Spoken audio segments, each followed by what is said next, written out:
বাড়িতে কোনো অতিথি এলে রুই মাছের এই রেসিপিটি যদি একবার ট্রাই করেন, অতিথি আপনার প্রশংসা করবেই করবে। রেসিপিটি করতে খুব কম ইনগ্রিডিয়েন্টস লাগে এবং এটি রান্না হতেও খুব কম সময় লাগে।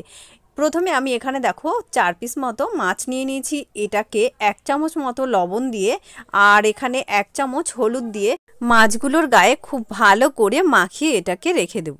আমার এই রেসিপি যদি ভালো লেগে থাকে তাহলে অবশ্যই একটা লাইক করে দেবেন। আর যদি এই চ্যানেলে নতুন হয়ে থাকেন চ্যানেলটিকে ফলো করে পাশে থাকবেন। ইউটিউব থেকে দেখে থাকলে চ্যানেলটিকে সাবস্ক্রাইব করে পাশে থাকবেন।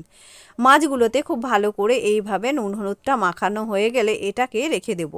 নুন মাখানোর সময় কিন্তু বেশ কিছুটা সময় নিয়েই নুনটা মাখাতে হবে, না হলে কিন্তু মাছের গায়ে নুন ভালোভাবে ঢুকবে না। আমি এখানে একটা বাটির মধ্যে 2 চামচ মতো সাদা সর্ষে নিয়ে নিয়েছি।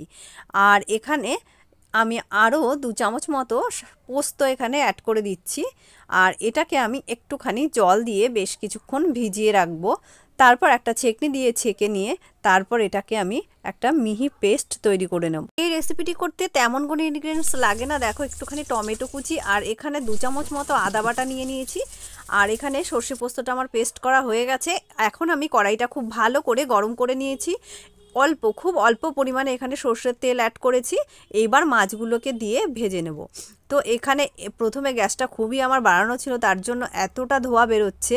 গ্যাসটা আমি কিন্তু একদম এখন কমিয়ে দিয়েছি। দিয়ে এবার মাছগুলোকে ভাজবো। খুব বেশি লালচে করেও ভাজবো না, আবার একদম সাদা সাদা ভাবও কিন্তু থাকবে না। একটু একটু লালচে ভাব আসলে তবেই কিন্তু মাছগুলোকে উল্টে দেব।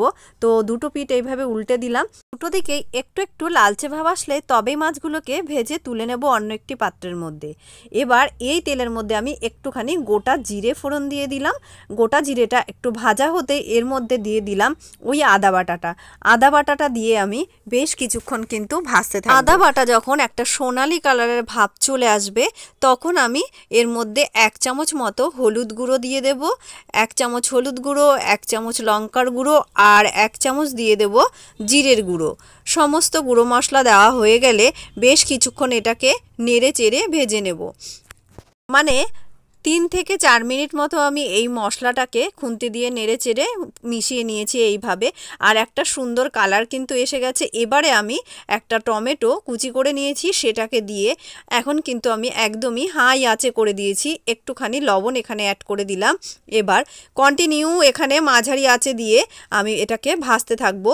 তো টমেটোটা ভালোভাবে ভাজা হয়ে গেলে সর্ষে পোস্তর পেস্ট আমি এখানে দিয়ে দিলাম। দিয়ে আরও কিছুক্ষণ এটাকে ফোটাতে হবে। গ্যাসটা আমি এবার বাড়িয়েই দিলাম। এবার ভেজে রাখা মাছটাকে এর মধ্যে দিয়ে দিলাম। দিয়ে বেশ কিছুক্ষণের জন্য কিন্তু আমি এটাকে ঢেকে দেব। তার আগে আমি একটু ধনেপাতা কুচি দিয়ে দিলাম। দিয়ে এটা ভালোভাবে দেখো ফুটে উঠেছে। এটা ভালোভাবে ফুটে উঠলেই তবেই এটাকে ঢেকে দেব।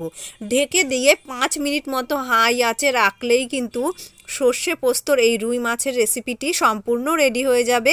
তো বন্ধুরা, দেখতে কতটা লোভনীয় লাগছে দেখো, খেতেও কিন্তু ভীষণই সুস্বাদু হয়েছে। তো বন্ধুরা, তোমরাও এই রকমভাবে ট্রাই করতে পারো। ঘরোয়াভাবে নিজেদের জন্য করতে পারো কিংবা কোনো অতিথি এলেও করে নিতে পারো। তো আজকের রেসিপি এখানেই শেষ করলাম। নমস্কার।